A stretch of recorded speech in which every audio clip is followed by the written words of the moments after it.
BA द्वितीय वर्ष राजनीति विज्ञान के विद्यार्थियों, आज मैं आपको आपके द्वितीय प्रश्न पत्र भारतीय राज्य व्यवस्था की बहुत ही महत्वपूर्ण विषय संसद, जिसमें लोकसभा और राज्यसभा दोनों सम्मिलित हैं,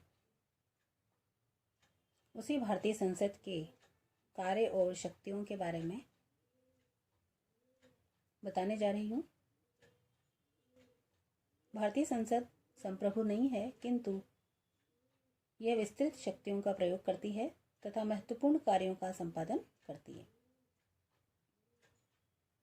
भारतीय संसद की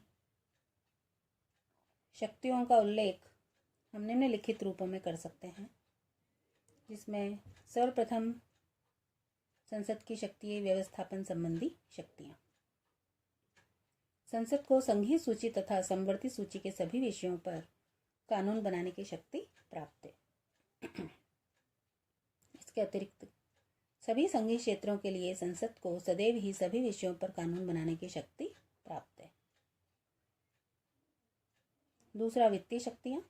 संविधान के द्वारा संसद को संघीय वित्त पर भी पूर्ण नियंत्रण दिया गया है। सभी कर संबंधी प्रस्ताव तथा अनुदानों की मांगें संसद द्वारा स्वीकृत होने पर ही प्रभावी होती हैं। संसद ही प्राक्कलन और लोक लेखा समिति की नियुक्ति करती है तथा नियंत्रक व महालेखा परीक्षक के प्रतिवेदन पर विचार करके उचित कार्यवाही करती है। संसद की स्वीकृति के बिना सरकार को राष्ट्रीय वित्त में से खर्च का अधिकार नहीं होता। तीसरा है कार्यपालिका शक्तियाँ। भारत में संसदात्मक शासन प्रणाली को अपनाया गया है, अतः मंत्रिमंडल संसद के प्रति उत्तरदायी है। संसद के सदस्य अविश्वास का प्रस्ताव, निंदा प्रस्ताव, काम रोको प्रस्ताव द्वारा सरकार पर नियंत्रण रखते हैं तथा उसे उत्तरदायी बनाए रखते हैं। चौथा है राज्यों से संबंधित शक्तियाँ।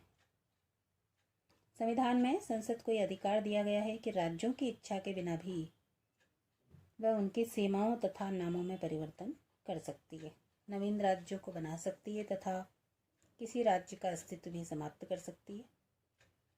संसद को भारतीय नागरिकता के निर्धारण का भी महत्वपूर्ण अधिकार प्राप्त है। पांचवा प्रमुख संसद का कार्य है संविधान संशोधन से संबंधित शक्तियाँ। भारतीय संविधान में संसद को यह अधिकार है कि वह संविधान में भी संशोधन कर सकती है। संविधान के बहुत बड़े भाग में अकेली संसद के दोनों सदनों द्वारा ही संशोधन किया जा सकता है। छठा, निर्वाचन संबंधी कार्य। संविधान के अनुच्छेद 54 के अनुसार संसद को कुछ निर्वाचन संबंधी शक्तियां प्रदान की गई हैं। संसद के दोनों सदनों के निर्वाचित सदस्य राष्ट्रपति के निर्वाचन के लिए गठित निर्वाचक मंडल के अंग हैं। अनुच्छेद 66 के अनुसार संसद सदस्य उपराष्ट्रपति का निर्वाचन करते हैं। सातवां प्रमुख जो संसद का कार्य और शक्ति है,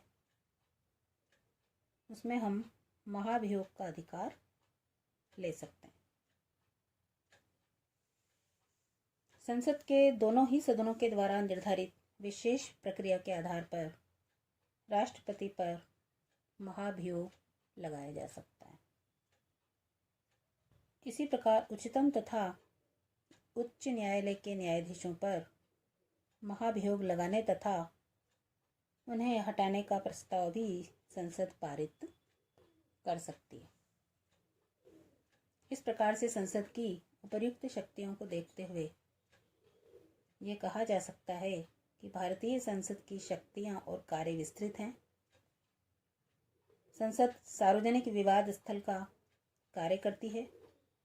इस दृष्टि से संसद लोकप्रिय भावना के दर्पण तथा शिक्षक के रूप में कार्य करती है। परंतु ये बात महत्वपूर्ण है कि संसद को लिखित संविधान के अंतर्गत ही अपनी कार्यवाहियां चलानी पड़ती हैं। जब भी संविधान के कारण संसद के कार्य में बाधा उत्पन्न होती है तो संसद संविधान में संशोधन कर सकती है। लेकिन संसद को यह अधिकार नहीं है कि वह संविधान के मूल ढांचे को बदल दे या उसे नष्ट कर दे। धन्यवाद।